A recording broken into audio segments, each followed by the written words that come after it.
South Africa's President Cyril Ramaphosa's response to the State of the Nation address, particularly looking at business and government's role on various issues. Secretary General of SAFTU Zwelinzima Vavi joins us now for the Labour movement's take on the SONA debate. Mr. Vavi, a very good evening to you and thank you so much for speaking to us. We've just been speaking to economist Owen Nkomo on the issue of government's role with regards to creating jobs or not. You have fired a salvo on this, saying the president used his letter to the nation to make this rather erroneous claim. But the president says, we do not agree that by recognizing the role of business in creating employment, that we diminish the central role of the state in coordinating, planning and guiding the development of the economy. So essentially government has said, and I've heard some economists say, it is purely the role of government to create an enabling environment.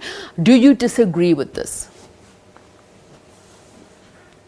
No, not necessarily. It depends on what you mean and from which perspective you want to move from. And the issue of the mixed economy is a reality of the world all over, not just South Africa or China. The examples that the president is making is becoming the reality of the Cuban economy as well. The point that he originally made, though, was a statement of capitulation to the dictates of the market forces. He was signaling an end to a role of a state to directly intervene in the economy, not just creating a conducive environment, intervene in a manner that redirects, plan, and make sure that it is able to crowd in private investment in accordance to the plan that it has, an economic blueprint that it may have for the nation.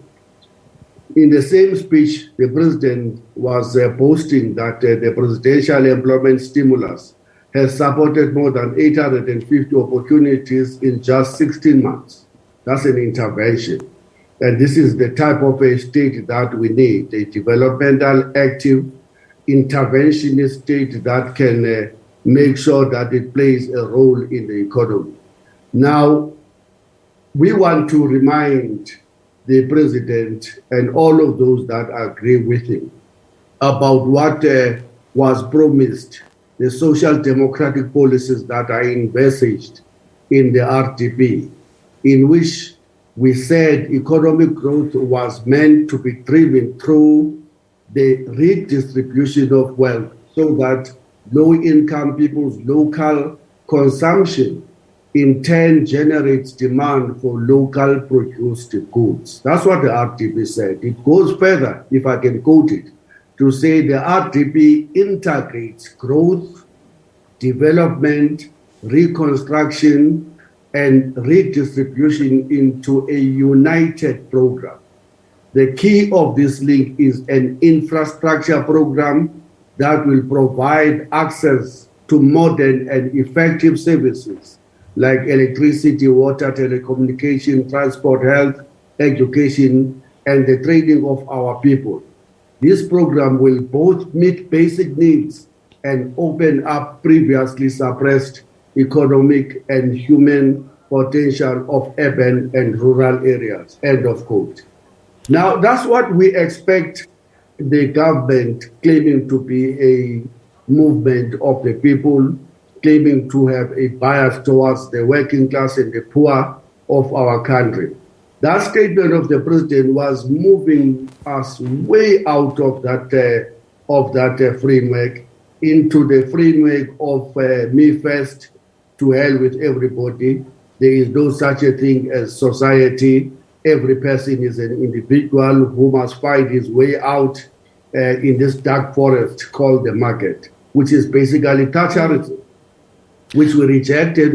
We're seeing that is now trying every second day to try and riddle himself out of a statement that is totally programmatic.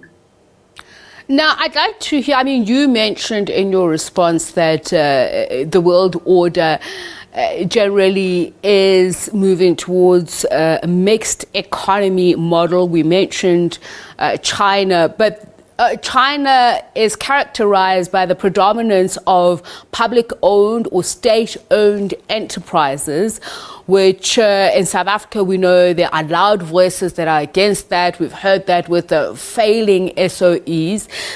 You have described this State of the Nation address as a business-friendly one, which you said when you quoted the opposition's John Steenhuisen saying that it pretty much came out of the DA's playbook. So what are you suggesting here? That the president speaks with one side of his mouth while doing a totally different thing by saying that from the other corner of his mouth? Because I want to understand where you sit as Labour.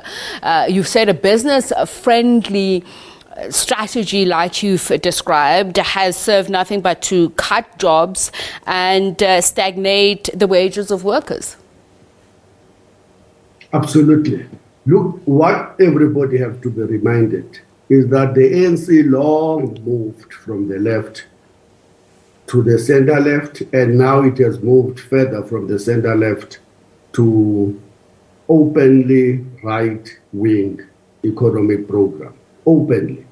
And the president exemplified that in that speech, even from today's responses.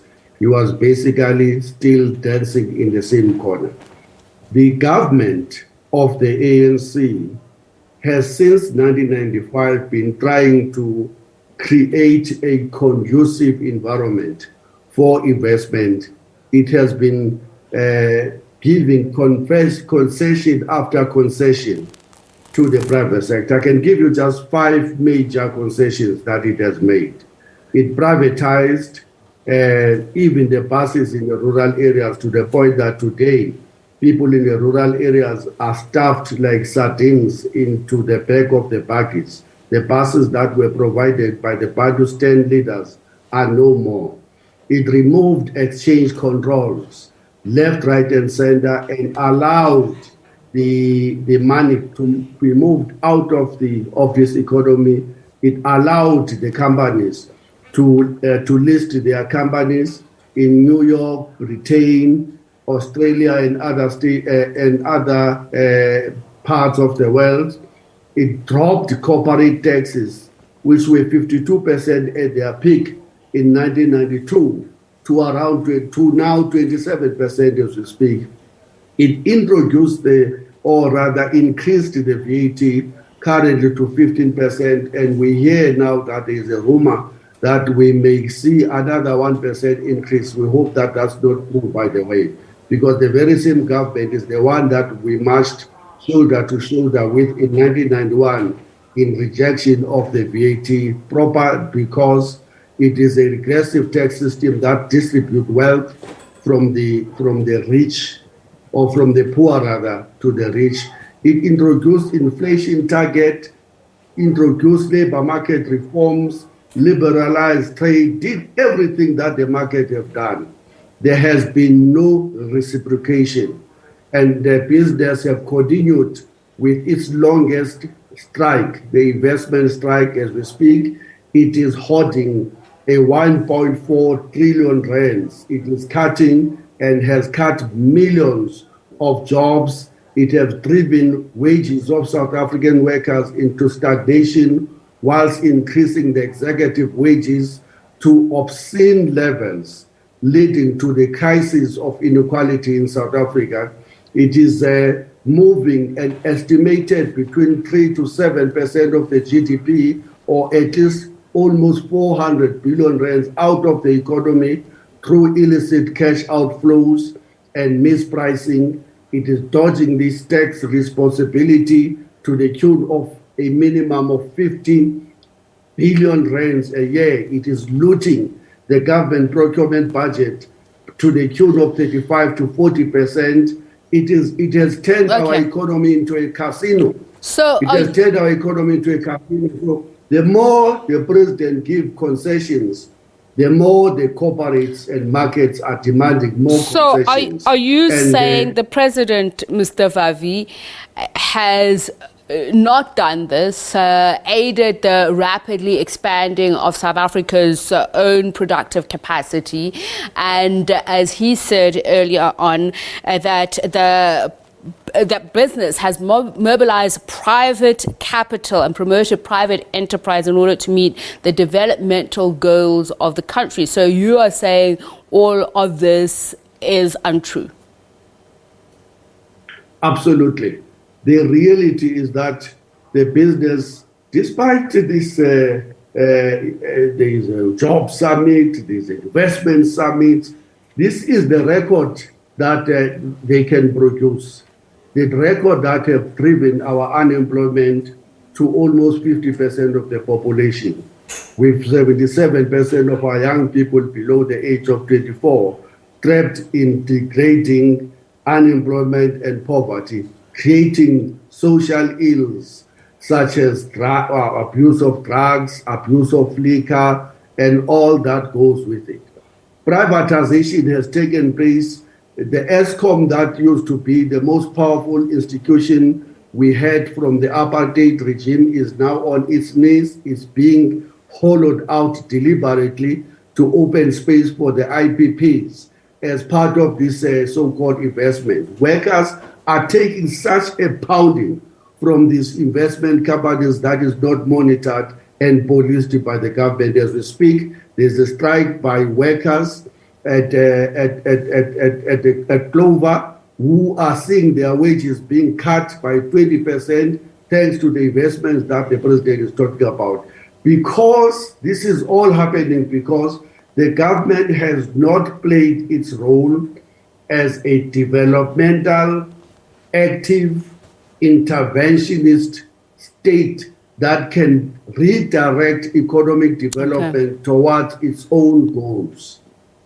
Well, thank you so much for your time and speaking to us. That there is Labour Union SAFTU's Secretary General Zwelinzima Vavi sharing their response to South African President Cyril Ramaphosa's to the two-day debate that has taken place against his State of the Nation address, particularly focusing on business.